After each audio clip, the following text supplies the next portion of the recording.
نصف شب از خواب پریدم و شوهرمو با کسی دیدم که به کانال سایه های خیانت خوش اومدید.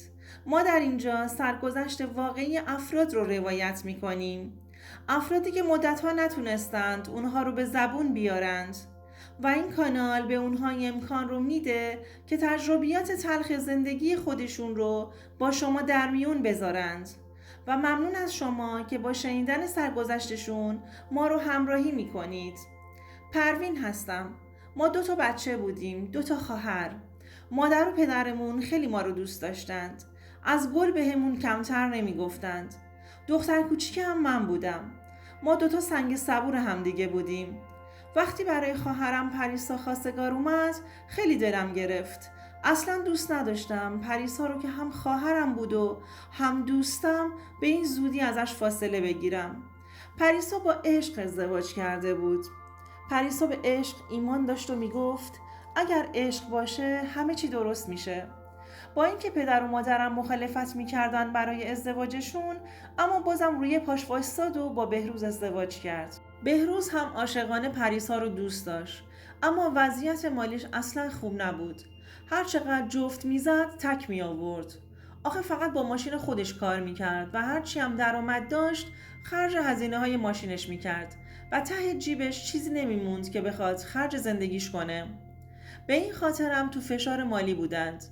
پریسا به خاطر همین قضیه خیلی ناراحت و اندوهگین بود تا اینکه خواهرم باردار شد. وقتی که فکرشو میکرد که هزینه های بچه هم به هزینه های خونه اضافه تر شده بیشتر ناراحتش میکرد. مادرم وقتی که اوضاع و احوال پریسا رو دید ازش خواست که تو مدت بارداریش با ما زندگی کنه. پریسا هم از سر اجبار و وضعیت زندگیش قبول کرد. بنده خدا بهروز هم خیلی زحمت میکشید ولی درآمدش کفاف زندگیشون رو نمیکرد.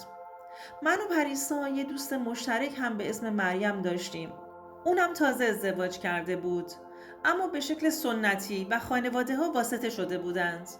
مریم وقتی که با شوهرش ازدواج کرد، بعد از چند ماه متوجه شد که همسرش با دوست دختر قبلیش هنوزم تو ارتباطه و اینو تازه متوجه شده بود که خانواده های دوتاشون نذاشته بودند که اونها به هم برسند و حالا همسرش بعد از ازدواجش داشت به مریم خیانت میکرد. مریم با فهمیدن این موضوع سریع اقدام به جدایی کرد و از زندگی مشترکش دست کشید چون اصلا طاقت خیانت به خودش رو نداشت. من وقتی زندگی خواهرم پریسا و دوستمون مریم رو دیدم تصمیم گرفتم که به شکل واسطه‌ای ازدواج نکنم و هم به عشقی که توش مشکل مادیات باشه. دلم میخواست کسی رو تو زندگیم داشته باشم که هم خیلی دوستم داشته باشه و هم این که به اندازه کافی از نظر مالی تو رفاه باشه.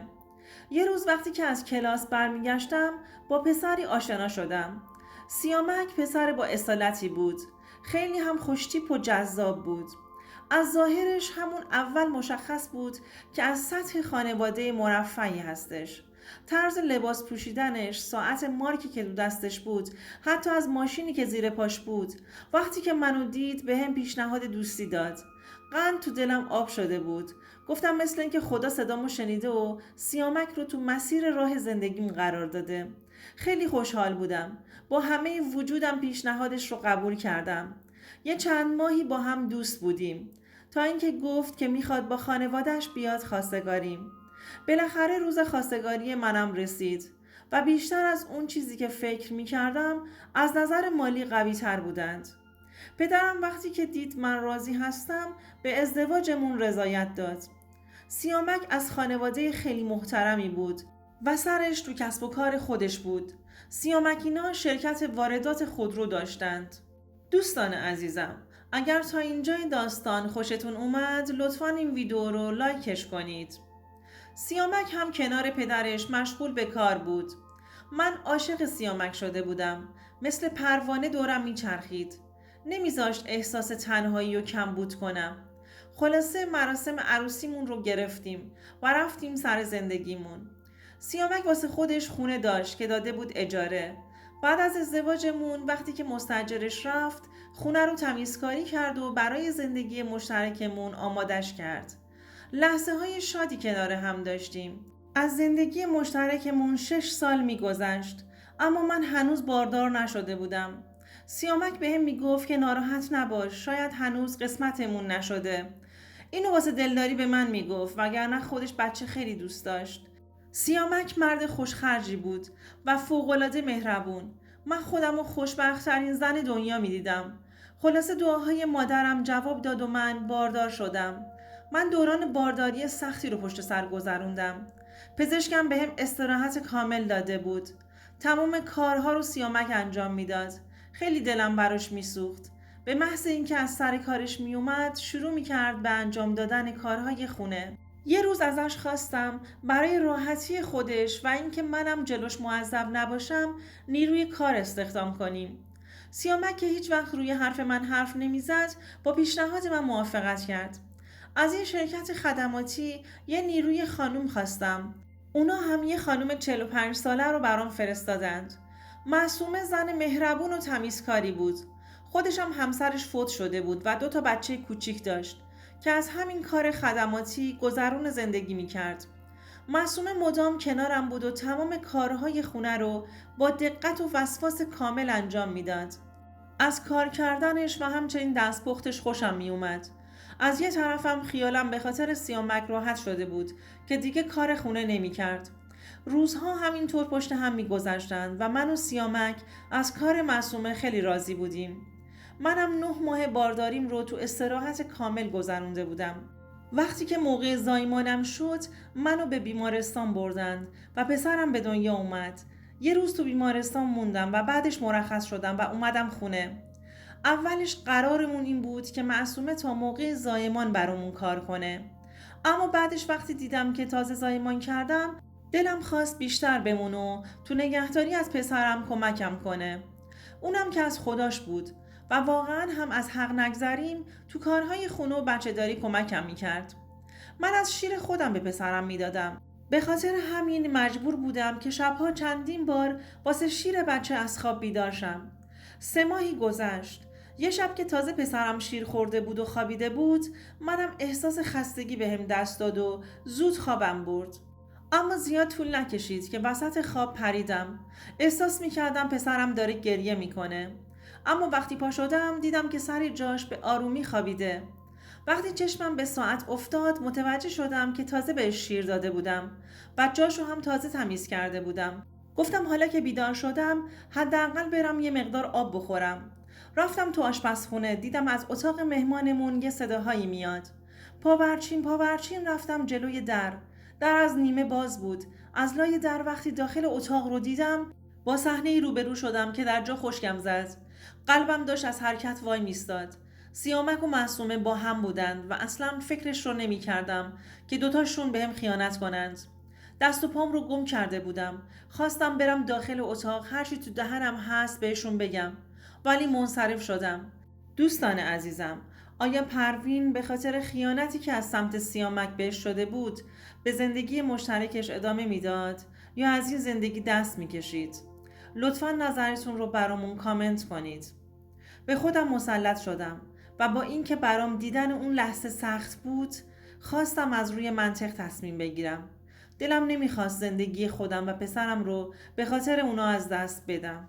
خودم رو به سختی به اتاقم رسوندم ولی همونطوری روی تخت نشستم. همش فکر میکردم چطور ممکنه؟ یعنی اینا از کی با هم در ارتباطن و من چطور متوجه این قضیه نشده بودم؟ چطور سیامک با اون همه عشقش به من داشت این کارو میکرد؟ یا همون معصومه چطور با اون همه محبتی که به خودش و 2 بچه‌هاش کرده بودم داشت از پشت به من خنجر میزد و به هم خیانت میکرد؟ عقلم رو داشتم از دست میدادم. از طرفی هم دوست نداشتم وقتی بچم بلند شد با حرص و ناراحتی بهش شیر بدم. رفتم زیر پتو خودمو زدم به خواب. زمان زیادی نگذشت که سیامک یواش یواش اومد و رو تختش خوابید. دلم میخواست کلی حرف بارش کنم ولی خودمو جلوش زدم به خواب. اما تا صبح نتونستم بخوابم. صبح زود سیامک لباسش رو پوشید و رفت سر کارش. بعد از اون طاقت نیاوردم و معصومه رو صدا زدم. تا در اتاقم رو باز کرد به طرفش حمله ور شدم. زدم تو گوشش و هرچی که لایقش بود بارش کردم. موهاشو تو دستام گرفته بودم و همینطوری تو صورتش میکوبیدم. معصومه از همه جا بیخبر بود. همش میگفت خانم جان چی شده؟ چرا میزنید؟ اتفاقی افتاده؟ بهش گفتم زنی که چطور به خودت اجازه میدی با اون همه خوبی و محبتی که در حقت کردم نمک بخوری و نمکدون بشکنی؟ با شوهر من، اونم شوهر من، چرا این کارو کردی؟ حرف بزن وگرنه همینجا نابودت میکنم. معصومه تا اینا رو شنید گفت خانم جان ببخش، تو رو خدا نمیخواستم اینجوری بشه. من اصلا به شوهر شما کاری ندارم. من رو مجبور به این کار کرد. همینجوری که زار میزد و گریه میکرد گفت اون روزی که شما زایمان داشتید یه سری از وسایل‌های بچه رو با خودتون نبرده بودید. من از بیمارستان اومدم خونه که اونا رو براتون بیارم که چشمم افتاد به گردنبندی که روی میز توالتتون بود. از دیدنش کلی ذوق کردم. توی عمرم گردنبندی به اون زیبایی ندیده بودم. وسوسه شدم که بندازم گردنم و از تو آینه به خودم نگاه کنم. برش داشتم و فقط از روی لباسی که پوشیده بودم گذاشتم رو گردنم و خودمو تو آینه نگاه می کردم و لبخند می زدم که همون لحظه در اتاق باز شد و آقا سیامک وارد شد. با دیدن اون لحظه رو سرم فریاد کشید که داری چیکار میکنی؟ داری گردنبند خانم منو میدزدی؟ پس تو این خونه دزدی هم میکنی؟ هرچه قسم و آیه خوردم که فقط میخواستم نگاش کنم باور نکرد و انگ دزدی بهم زد. منم افتادم به دست و پاش کلی گریه کردم اما باور نکرد. بهم گفت اگه میخوای این قضیه بینمون سکرت بمونه و چیزی به پروین خانم نگم باید هر کاری رو که میگم برام انجامش بدی. منم که نمیدونستم چه کاریه گفتم چشم آقا سیامک، هر کاری رو بگید من انجامش میدم. بعد از جواب من یه نگاهی به قد و بالام کرد و گفت زن خوشندامی هستی و باید نیازهای منو تأمین کنی وگرنه اخراجی. منم که 2 بچه کوچیک داشتم و باید شکم بچه هامو سیر می کردم و کاری هم جز خدمتکاری بلد نبودم پیشنهادشون رو قبول کردم. منو تهدید کرده بود که بهتون میگه و شما هم منو بیرون میکنید و از کار بیکار میشم. همونطور که معصومه داشت بهم میگفت و برام توضیح میداد حال منم داشت بدتر و بدتر میشد. میدونستم که داره راست میگه اما بروش نیاوردم که حرفاتو باور کردم. بهش گفتم این چرندیات چیه که داری تحویلم میدی؟ تو داری شوهر منو جلو چشم من بده میکنی؟ زود باش، کل وسایلات رو بردار و از خونم برو بیرون. هر چقدر اصرار کرد که بیرونش نکنم و دیگه اشتباهش رو تکرار نمیکنه، اما دیگه نمیتونستم به قیافش نگاه کنم. هر لحظه کار دیشبش جلو چشام بود. وقتی که سیامک از سر کار برگشت خونه، با اینکه دیده بود معصومه نیستش اما اصلا ازم نپرسید که کجاست. و وقتی که بهش گفتم که بیرونش کردم بازم انگار نه انگار هیچ عکس العملی نشون نداد. در جوابم گفت حتما تشخیص دادی که دیگه از عهده همه کارها به تنهایی برمیای و بعد ساکت شد. گفت تصمیم با خودته، خودت آوردیش، خودت هم الان فرستادیش که بره. من نظری ندارم. از قیافه سیامک هم بدم اومده بود اما نمیخواستم زندگی خودم رو نابود کنم. شاید اشتباه و کمکاری از من بوده که همسرم مجبور به این کار شده بود و از یه طرفم با ثروتی که سیامک داشت بعد از رفتن من مسلماً بدون زن و همسر نمیموند. منم نخواستم که جامو تو این همه رفاه و ثروت به کسی دیگه ای بدم. از اون روز به بعد همه جا و هر لحظه کنار سیامک بودم تا نکنه دوباره اشتباهی رو که قبلا انجام داده بود رو مرتکب بشه. نمیدونم کارم اشتباه هست یا نه. نیاز دارم کسی راهنماییم کنه. دوستان عزیزم، اگر شما هم به این نوع سبک از محتواها علاقه‌مند هستید، این ویدیو برای تو هستش. لطفاً برای دیدن ویدیوهای بیشتر ما رو سابسکرایب کنید و ممنون که تا انتهای این ویدیو با ما همراه بودید.